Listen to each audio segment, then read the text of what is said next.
American president, ലോകത്തെ സ്വാധീനിച്ച രാഷ്ട്രീയക്കാരൻ. Donald Trump എന്ന പേര് കേൾക്കുമ്പോൾ നമ്മുടെ എല്ലാ മനസ്സിൽ ആദ്യം വരുന്നത് ഇതൊക്കെയായിരിക്കും. എന്നാൽ രാഷ്ട്രീയത്തിലേക്ക് ഇറങ്ങുന്നതിന് മുൻപ് പതിറ്റാണ്ടുകളോളം ലോകത്തെ ഏറ്റവും വലിയ റിയൽ എസ്റ്റേറ്റ് രാജാക്കന്മാരിൽ ഒരാളായിരുന്നു അദ്ദേഹം.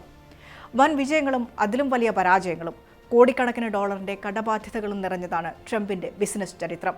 പല തവണ പൂജ്യത്തിലേക്ക് വീണിട്ടും തന്റെ പേര് മാത്രം ഒരു വമ്പൻ ബ്രാൻഡാക്കി മാറ്റി അദ്ദേഹം എങ്ങനെയാണ് ലോകത്തെ അതിശയിപ്പിച്ചത്?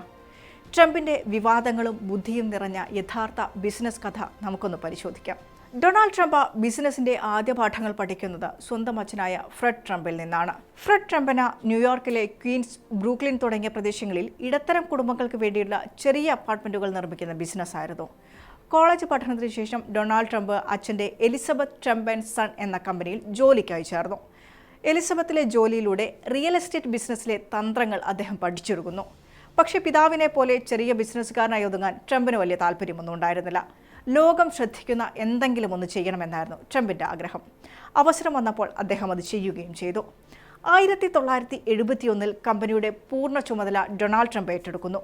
അദ്ദേഹം ആദ്യം ചെയ്തത് കമ്പനിയുടെ പേര് മാറ്റി ദ ട്രംപ് ഓർഗനൈസേഷൻ എന്നാക്കുകയായിരുന്നു.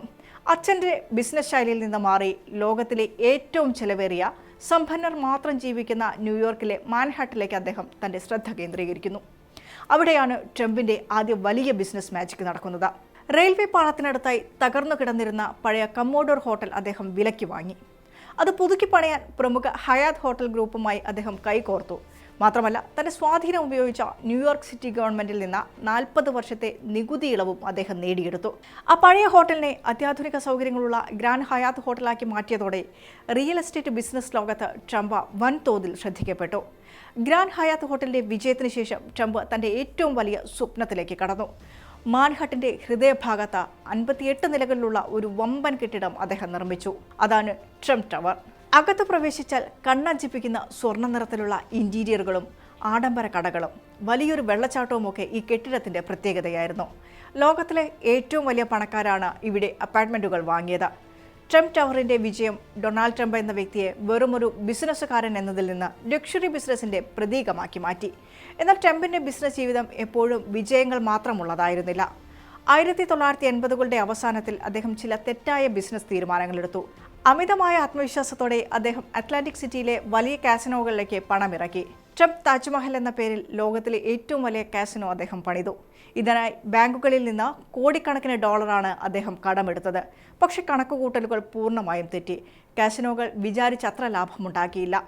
അതിനൊപ്പം സ്വന്തമായി തുടങ്ങിയ ട്രംപ് ഷട്ടിൽ എന്ന വിമാന കമ്പനിയും വലിയ പരാജയമായി മാറി. ബാങ്കുകളിൽ നിന്ന് വാങ്ങിയ കടം തിരിച്ചടയ്ക്കാൻ അദ്ദേഹത്തിന് കഴിഞ്ഞില്ല. 1991നും 2009നും ഇടയിൽ ട്രംപിന്റെ വിവിധ ബിസിനസ് സ്ഥാപനങ്ങൾ 6 തവണയാണ് കടക്കണി മൂലം ബിസിനസ് തകർച്ച പ്രഖ്യാപിച്ചത്. വ്യക്തിപരമായി പോലും അദ്ദേഹം വലിയൊരു സാമ്പത്തിക ബാധ്യതയിലായി. ഒരു ഘട്ടത്തിൽ ട്രംപ് പൂർണ്ണമായും തകർന്നു എന്ന് ലോകം വിധിയെഴുതി. പക്ഷേ അവിടെയും ട്രംപ് തോൽക്കാൻ തയ്യാറായില്ല. ഈ പ്രതിസന്ധികൾക്കിടയിലും അദ്ദേഹം പുതിയ വഴികൾ തേടി. അതിലൊന്നായിരുന്നു ട്രംപ് യൂണിവേഴ്സിറ്റിയുടെ തുടക്കം. റിയൽ എസ്റ്റേറ്റ് തന്ത്രങ്ങൾ പഠിപ്പിക്കാൻ എന്ന പേരിൽ തുടങ്ങിയ ഈ സ്ഥാപനം പിന്നീട് വലിയ നിയമ പോരാട്ടങ്ങൾക്ക് കാരണമായി. വിദ്യാർത്ഥികളെ പറ്റിച്ചു എന്ന പേരിൽ വലിയ കേസുകൾ വരികയും ഒടുവിൽ ലക്ഷക്കണക്കിന് ഡോളർ പിഴയായി ട്രംപിന് നൽകേണ്ടതായും വന്നു. ഇത് അദ്ദേഹത്തിൻ്റെ പ്രതിച്ഛായയ്ക്ക് വലിയ മങ്ങലേൽപ്പിച്ചു. എന്നാൽ റിയൽ എസ്റ്റേറ്റിലെ തകർച്ച മറികടക്കാൻ അദ്ദേഹം പിന്നീട് ശ്രദ്ധ കേന്ദ്രീകരിച്ചത് ഗോൾഫ് കോഴ്സുകളിലാണ്. ലോകത്തിൻ്റെ വിവിധ ഭാഗങ്ങളിൽ നിന്ന് അതീവ ആഡംബരമുള്ള ഗോൾഫ് റിസോർട്ടുകൾ അദ്ദേഹം വാങ്ങി. ഇത് സാധാരണ ബിസിനസ്സിനേക്കാൾ അദ്ദേഹത്തിന് വലിയൊരു VIP നെറ്റ്വർക്കും മികച്ച ലാഭവും നേടിക്കൊടുത്തു. അതോടൊപ്പം അദ്ദേഹം തൻ്റെ ഏറ്റവും മികച്ച മാന്ത്രിക വിദ്യ പുറത്തെടുത്തു. അതാണ് ബ്രാൻഡ് ലൈസൻസിംഗ്. അദ്ദേഹം സ്വന്തം പേര് ഒരു വലിയ വിൽപ്പന ചരക്കാക്കി മാറ്റി. ലോകമെമ്പാടുമുള്ള മറ്റ് വൻകിട ബിൽഡർമാർക്ക് ട്രംപ് എന്ന പേര് ഉപയോഗിക്കാൻ അദ്ദേഹം അനുവാദം നൽകി. കെട്ടിടം പണിയുന്നത് മറ്റാരെങ്കിലും ആയിരിക്കും, അതിനുള്ള പണമിറക്കുന്നതും അവരായിരിക്കും. എന്നാൽ ആ കെട്ടിടത്തിന് ട്രംപ് ടവർ എന്ന് പേരിടാൻ അവർ ട്രംപിന് കോടിക്കണക്കിന് രൂപ റോയൽറ്റിയായി നൽകണം. ഇന്ത്യയിലടക്കം ലോകത്തിൻ്റെ പല ഭാഗങ്ങളിലും ഇന്ന് കാണുന്ന ട്രംപ് ടവറുകളും ഈ രീതിയിലുണ്ടായതാണ്. ഇതിനു പുറമെ 2004 ദ അപ്രന്റീസ് എന്ന ടെലിവിഷൻ റിയാലിറ്റി ഷോയിലൂടെ അദ്ദേഹം ഒരു ആഗോള സെലിബ്രിറ്റിയായി മാറി. ഈ ഷോയിലൂടെ മാത്രം അദ്ദേഹം വൻ തുക സമ്പാദിക്കുകയും തൻ്റെ ബിസിനസ്സിന് വൻ ജനപ്രീതി തിരികെ നേടിക്കൊടുക്കുകയും ചെയ്തു. ഒരു ബിസിനസ്സുകാരൻ എന്ന നിലയിൽ വൻ പ്രതിസന്ധികളെ പോലും സ്വന്തം പേരിൻ്റെ ബ്രാൻഡ് വാല്യൂ കൊണ്ട് മറികടന്ന ഡൊണാൾഡ് ട്രംപിൻ്റെ ഈ ബിസിനസ് കഥയെക്കുറിച്ച് നിങ്ങളുടെ അഭിപ്രായങ്ങൾ എന്താണ്? താഴെ കമൻറ്റ് ചെയ്യൂ. വീഡിയോ ഇഷ്ടമായെങ്കിൽ ചാനൽ സബ്സ്ക്രൈബ് ചെയ്യാൻ മറക്കരുത്.